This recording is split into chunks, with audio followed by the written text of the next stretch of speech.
オーラの中からこんにちは、ゆるふわジョイサキです。前回までは、特定の条件の時にコンソールにメッセージを出すっていうような作業をしてきました。で、今日からいよいよキー入力をした時に正方形を動かしてみるっていうような、ちょっとね、ワンステップ上がったような、作業をしていきたいと思ってます。そしたら今日もクロード先生に聞いてやっていこうかなと思います。お願いしますと。なんか雨でもなんか鼻がムズムズしますね。花粉が辛い。はい。D8 のゴール。キー入力でスクエアを動かす。まず考えてみてください。スクエアを動かすということは、何を変化させればいいと思いますか？スクエアの座標を掲示的に変化させればいい。なんかね、正解です。そしてその座標はどのコンポーネントが持っていますか？リジットボディです。リジットボディは物理演算を担当するコンポーネント。インスペクターを見てください。当初からスクエアについていて、位置回転サイズを管理しているコンポーネントは何ですか？ミロってことね。はい。トランスフォームか。ここですね。この座標。ここで座標が決められてたり、大きさ決められたりするので、トランスフォームですね。はい。ということで、鼻がかゆいしか最近言ってないですね。はい。トランスフォーム。正解です。では、新しいスクリプト、ムービースクエアを作って、以下のコードを書いてみてください。で、中身はこれと。書いたらこのスクリプトをスクエアにアタッチして動かしてみてください。2つだけ予告します。time.delta-time と vector3 という見慣れない言葉が出てきます。動かしてみてから説明しますので、まず試してみてください。はい、わかりました。ということで、変えていきます。まず、新しく作んないといけないんですよね。でも、どうせスクエアに、くっつけちゃうので、ここに新しくニュースクリプトっていう感じで作って、名前をムーブスクエア作成して追加。OK。プロジェクトの中のここに、こっちにムーブスクエアってできてます。ここのアセットのところになんか新しくちょっとフォルダ作っときたいですね、スクリプトの。なんかね、ユニティって勝手にそのファイルとかを移動させたら、なんかそのアドレスっていうんですかね、そういうのもちゃんと変更を紐付けてくれてて、なので、いろいろ設定し直す必要がないみたいですね。はい。じゃあ、ムーブスクエア開いていきます。ピペしました。ここもいらない。こことここがいらなくて。丸々コピーしちゃダメですね。よいしょ。だから、これも、余計ですね。カッコがどことどこに対応するのかっていう風に書いてくれてると点線で繋いでくれてあるとすごい便利ですよね。パッと見てすぐわかるっていうか。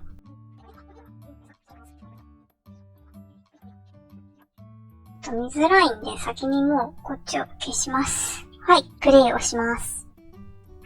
プレイをして、右のボタンを押します。すると進むよと。左には進まないんですね。はい。OK。じゃあ、これについて、クロードさんに言いますかね。完璧です。やったー。初めて動くものが完成しました。では、2つ質問します。タイムデルタタイムと、ベクター3、それぞれ何をしていると思いますか？コードを見ながら予想してみてください。コードを見ながら予想しろ。こ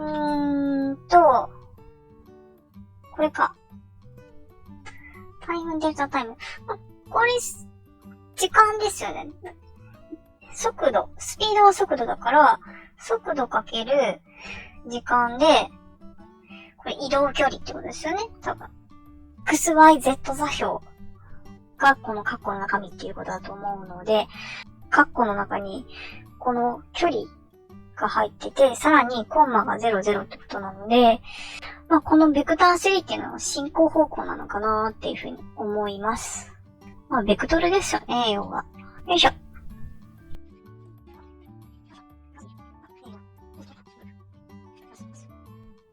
いい予想です。もう少し深掘りしましょう。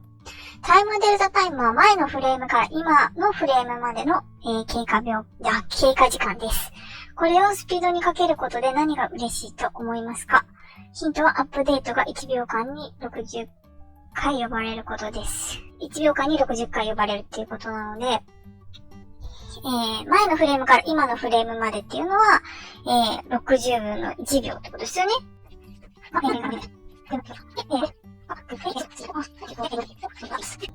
小学校の数学ですね、これね。完璧です。そしてもう一つ大事な理由がありますよ。もしタイムデルタタイムを使わずにスピードだけで動かしたら、60fps のパソコンと 30fps のパソコンで速さが変わってしまいます。そうだよね。タイムデルタタイムをかけることで、どんな環境でも同じ速さで動くようになります。そうなんだ。じゃあ全部 60fps に揃えられてるってことなのかな？きっと。では、ベクター3についてです。ニューベクター、スピードかけるタイムデルタタイム、コンマ0、コンマ0の3つの数字は何を表していると思いますか？正解です。より具体的に言うと、3つの数字は順番に XYZ の移動量です。今のコードはスピードかけるタイムデルタタイム、コンマ0、コンマ0なので、X 方向だけ移動しています。では試してみてください。上下左右の4方向に動かすにはどう書き換えればいいと思いますか？そんなコードを知らないよ、私。そんなコードはわかんないよ。わかる人いる？インプット、キーコード。全然わかんないよ。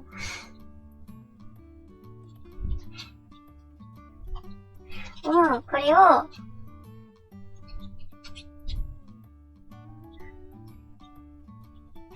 オールアローとか。いや、どうすればいいんだろう。わかった。すごいなんか、テンパって変なこと言っちゃった。レフトアローも書かないといけないわけ。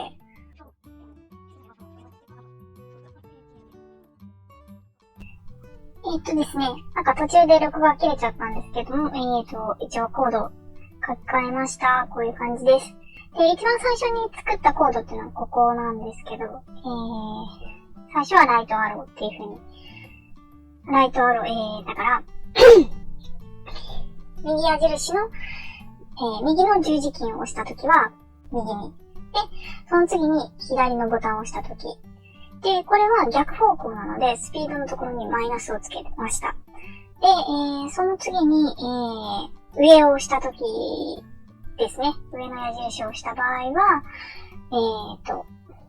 Y 軸の方向に進むので、この真ん中の方にスピードかけるタイムデルタタイムっていうものを、入れました。で、下の矢印を入れたときは、逆方向ですので、スピードの前にマイナスをつけるっていう風なコードを書きました。で、これを保存して実行するとどうなるかっていう話なんですけれども、見てみると、十字キーちゃんと全部反応してますね。はい、うまくいきました。に、しました。じゃあもう Day9 進みたいと思います。じゃあ Day9 のゴールは何ですかって言うと、マウスクリックでスクエアの色を変えるっていうものですね。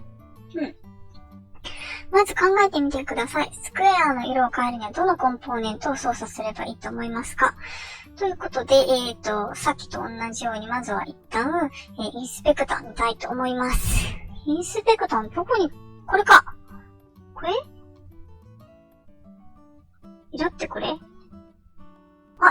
これだ。スプライトレンダラーってやつだ。これだな、きっと。そうだ。よいしょ。とりあえず一旦また白に戻しときます。スプライトレンダラー。なんか言うね。よいしょ。正解です。では、新しいスクリプト、チェンジカラーを作って、スクエアにアタッチしてください。まず最初にマウスクリックを、検知するところから始めます。Day3 でキー入力を検知したのを覚えていますか？覚えてる。あれと同じ考え方でマウスクリックを検知するコードを自分で書いてみてください。ヒント。input.getMouse ボタンダウン、0、閉じ括弧で左クリックを検知できます。はい。じゃあ、コードを書いていきます。ちょっとですね、録画できていなかった関係で、もう、ちょっと先に、コードの方書かせてもらいました。で、アップデートの中で書いていってます。で、見ていくと、if input get mouse ボタンダウン0、左クリックした時ですよね。で、この時に、get コンポーネントレンダラードットマテリアルドットカラーっていうものがあるんですけれども、そのオブジェクトの色を取得してくださいっていうことですね。で、じゃあその色にどういうものを代入するんですかっていうと、このカラー、ランダムドットバリューっていうものが3つ続いて閉じ括弧っていうものなんですけれども、このカラー、カッコの中で、こう数値を3つ、RGB ですよね。色の三原色の赤と緑と青の度合いっていうのを数字で与えてあげると、一つの色が作られるので、それを渡してあげるっていう形になります。はい。で、そうするとどうなるのかっていうのをちょっと見ていきたいんですけど、ちょっととりあえず、この上側の、機能だけをまず見てもらいたいと思います。クリックします。こういう風にいろんな色、ランダムな色に変わっていきます。で、一旦止めます。続いて、次、この2番目のコードの方なんですけれども、こっちは、input.getMouse ボタンダウン1になってます。これ右クリックの意味です。で、右クリックすると、この色がまた白、元の色ですよね。元の色に戻りますよっていう指示に変えてます。これはちょっと私オリジナルで付け加えた指示になります。で、録画できてなかったんですけど、ここのカラードットホワイトの書き方が全然わかんなくて、で、何回もちょっとクロード先生に、尋ねたりして、答えを教えてもらった形になります。もう最初ね、カラードット、カッコのホワイト、カラー、カッコホワイトとかにしてたんですけども、全然そんな、ごちゃごちゃ書く必要なくて、もうカラー、特定の色だったらカラードットホワイトとかカラードットブラックっていうような形で、もう書けばいいっていうことでした。はい。そしたら、このスタッカーの機能も見てもらいたいと思います。まずそのランダムに色が変わるところを見てもらって、こういう風にランダムに色が変わります。次右クリックします。ってなると、こういう白にまた戻るわけですね。はい。ということで、Day9 の課題も無事終わりました。嬉しい。一応、前々回の初めての動画で、D10 まで割とスムーズにいくんじゃないかなーっていう風には言ってたんですけど、有言実行できて本当に嬉しいです。キー入力でスクエアを動かす、十字キーですね。の入力でスクエアを動かすっていうことをやりました。で、それで使ったコードが、input get key, key code .write arrow っていうものを、使ったわけですね。で、それと、あとフレーム間の時間と、速度っていうものを使用して、その、オブジェクトが動く方向であるとか、距離っていうものを、指定した形になります。で、Day9 の方では、マウスのクリックでこのスクエアの色を変えました。その時には、input get mouse ボタンダウン、カッコ0、閉じカッコ。もしくは、カッコ1、閉じカッコっていうもので、マウスをクリックした時の、動作を指定しました。ちょっとね、色の指定の仕方っていうことで悩んだりはしたんですけれども、最後は無事に書くことができて、カラードットホワイトっていう風に書いたら、うまく動作したので、良かったかなっていう風に思います。ちょっとずつね、こうやって文法をこまごましたところは、使いながら覚えていったらいいかなという風に思ってます。はい。今回もご視聴ありがとうございました。